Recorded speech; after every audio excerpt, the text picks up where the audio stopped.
My cousin spread a rumor that cost me a scholarship while my family believed him, so I stayed silent until I got the recognition that left everyone rewriting the narrative. I've always believed that some betrayals don't come with a warning. They arrive dressed in familiarity, wearing your last name, sitting next to you at family dinners, calling you bro, while smiling through gritted teeth. My cousin Tyler was like that. We were close growing up, or at least I thought we were. Our families lived about 15 minutes apart in Connecticut, and since our moms were sisters, we ended up at every holiday, birthday party, and backyard barbecue together. He was a year older, sharper jawline, louder voice, better at sports. I was quieter, bookish, always the one stuck explaining things to our grandparents because Nathan's good with words. I never minded being the quieter one. I liked writing. I liked stories. In high school, I got serious about it. Debate team, lit mag, a few local competitions. My dream was to study journalism or English lit. Yale was the goal, not because I thought I was a genius or anything, but because I'd worked hard, built a portfolio, won awards. I had a real shot. Senior year, I was shortlisted for the Thompson Merit Scholarship, full ride, private university in Massachusetts. I'd submitted a personal essay and a writing portfolio. My advisor told me I had one of the strongest applications they'd seen in years. That was the week everything unraveled. It started small. Teachers acting differently. My guidance counselor, Mr. Dobson, suddenly not making eye contact.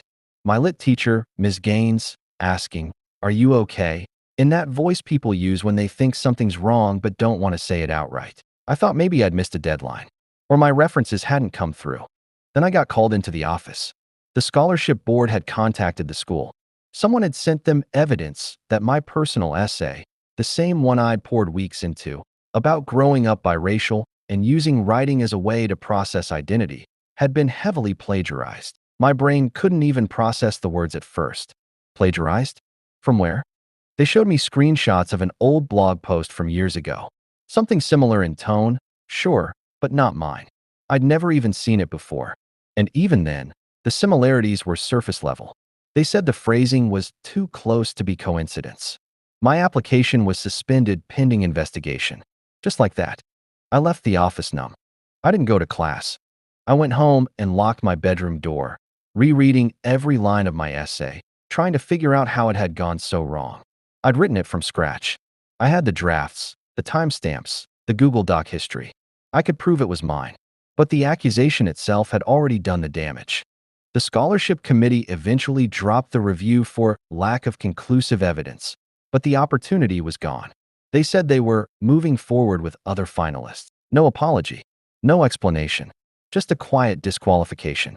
I was gutted. My mom was furious. She made calls, demanded answers. No one knew who had sent the anonymous tip, just that it had come from an email with no name. She kept saying, "Someone did this on purpose." I didn't want to believe it. Until 2 weeks later, when I overheard my cousin Tyler bragging about something at a party. He was drunk. He thought no one was paying attention. I was in the kitchen grabbing soda, and he was in the hallway with a couple of his friends, laughing about that scholarship crap. He said, "Kid got too cocky." Someone had to remind him he's not the only genius in the family. One of his friends asked if it was true. Tyler shrugged. I just sent them a few links. Let the dots connect themselves.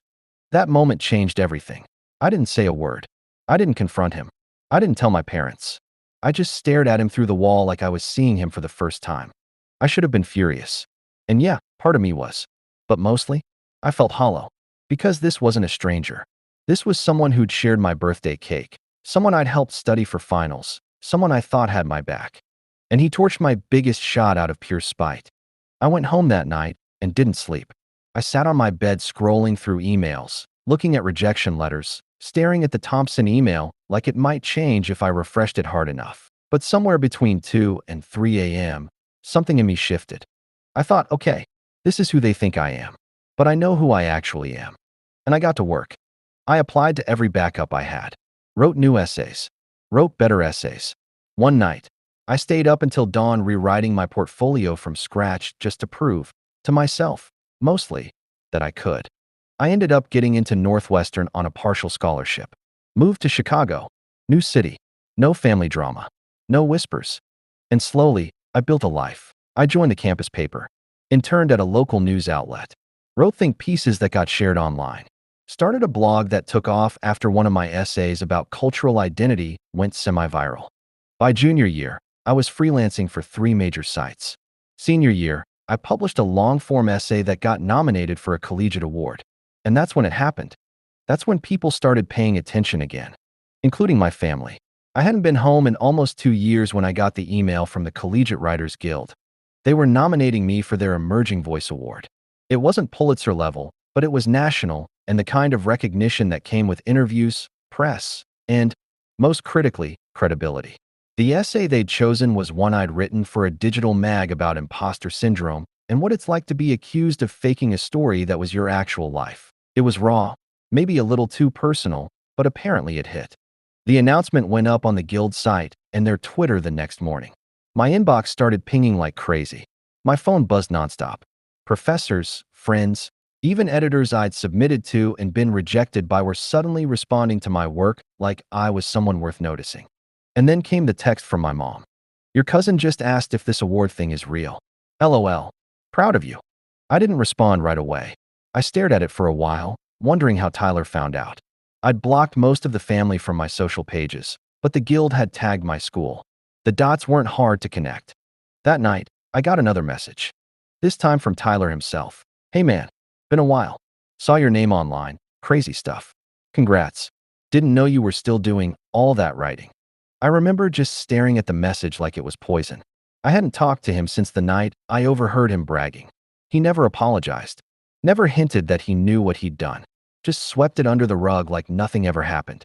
I didn't reply. I thought I'd be angrier, but I wasn't. I just felt above it. Like I'd finally climbed out of a hole he'd tried to bury me in, and I could see just how small it really was from up here. Over the next few weeks, the recognition built. I got interviewed for a student spotlight. The essay started getting assigned an intro to media classes. Then a major digital news outlet republished it and asked if I wanted to pitch more. And that's when the emails started coming in from family members who had written me off, cousins who used to tease me for being too sensitive, an aunt who once told my mom I should focus on something useful, like IT. People who never once commented on my writing were suddenly proud, supportive, trying to find a way back into my story now that it looked shiny on the outside. I was polite, distant. I didn't need their validation anymore, but I wasn't going to be cruel, just unavailable. And then came the kicker. I got invited to speak at the Regional High School Writers Conference in Connecticut, the same one I had attended as a finalist when I was 17. Only this time, I was on the other side of the table. Keynote speaker, panelist, someone they were flying out and paying. I almost declined, but then I saw who was listed as a student volunteer coordinator, Tyler. He'd gone into communications at a local state school. Nothing wrong with that. But I knew, instinctively, that he'd seen my name before I ever saw his, and that he probably hadn't been able to stop it. I showed up 2 days later in a pressed shirt, new glasses, and a quiet confidence I hadn't known I'd grown into. When I walked into the building, Tyler was at the registration table with a clipboard. He looked up, and his entire face changed. Hey, Nate? He asked, like he wasn't sure if he should smile or duck. I nodded. Hey, didn't know you were the keynote. That's wild. I could have said 100 things. Could have called him out. Could have asked if he remembered the scholarship. Could have humiliated him in front of the table of interns. But I didn't. Instead, I said, yeah, wild, and walked past him. The speech itself went better than I expected. I talked about resilience, about making peace with rejection, about the power of telling your own story before someone else tells it for you. A few students cried. One teacher hugged me. Another panelist pulled me aside and said, "You made me want to write again." Afterward, during the Q&A, someone asked if I'd ever dealt with sabotage, like someone trying to take you down out of jealousy. I looked straight at Tyler, who was standing awkwardly near the exit, arms folded. I said, yeah, I've been there. Some people get uncomfortable when you step out of the box they built for you. But eventually, your work speaks louder than they ever could. The crowd clapped.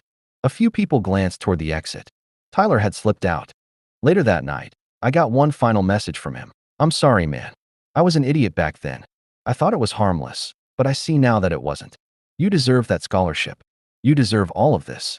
I didn't respond, not out of malice. Just, what else was there to say? Sometimes the best closure is silence.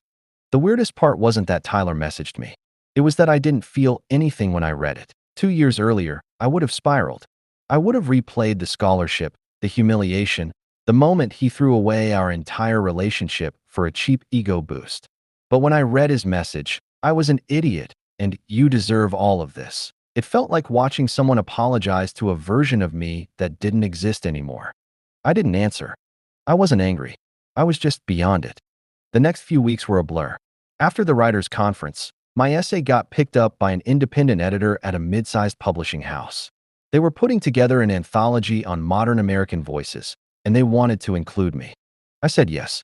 2 months later, they offered me a deal to expand the essay into a book of personal reflections and long-form pieces.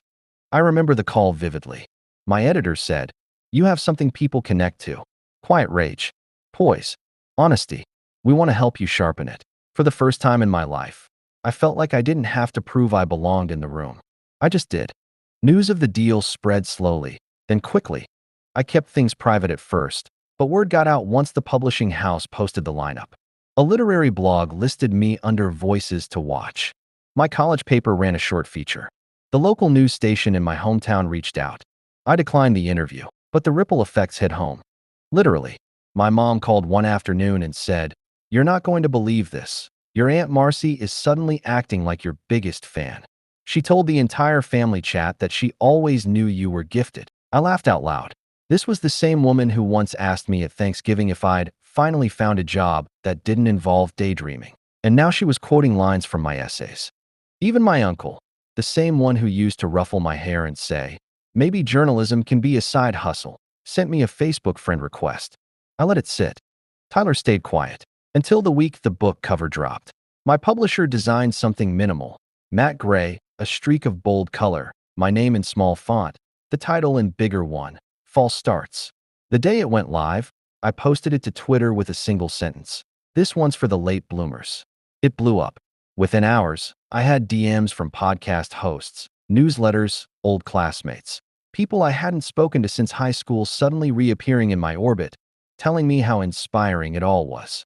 It was surreal, especially when I got a text from another cousin, Sam, who wrote, "Dude, Tyler's been telling people he helped you with your book. Said he gave you feedback on early drafts." That was when I felt something. Not anger, not betrayal, something sharper. Disgust. Tyler, the same person who sabotaged my biggest opportunity, who never once supported my writing, was now trying to rewrite himself into my origin story. He wasn't apologizing anymore. He was marketing. I didn't respond to Sam. I didn't post about it either. I didn't want to drag it out in public. But I took notes, because there's something deeply satisfying about building a narrative that you control, especially when someone else spent years trying to bury yours. I reached out to my publisher with an idea. At the end of the book, I wanted to include a short piece, something separate from the core essays, a reflection. I titled it, "On Being the Villain in Someone Else's Story." It was subtle. I never used names, but anyone who knew. I talked about betrayal, about silence, about people who cut your wings and then claim they taught you how to fly. I wrote, "Some people don't want to see you fail. They just don't want to see you succeed without their permission." When the book came out, it sold modestly at first. A few hundred copies in the first week. Then one of my essays got quoted by a blue check account on Twitter. Then someone posted the last paragraph of "On Being the Villain" on TikTok with a voiceover and moody piano music. It hit 3 million views in 2 days. Suddenly the book was on trending lists. Amazon bumped it up in recommended reads. Podcasts wanted interviews. Bookstores asked for signings. And that's when Tyler called me. Not texted, called. I let it ring out. Then he emailed me. "Look, man, I know we've had issues, but I'd love to talk. Maybe even collab on something someday. I think people would be really interested in our story." I stared at that line for a long time. Our story, like it was something we built together. I didn't answer. Instead, I screenshot it and filed it away.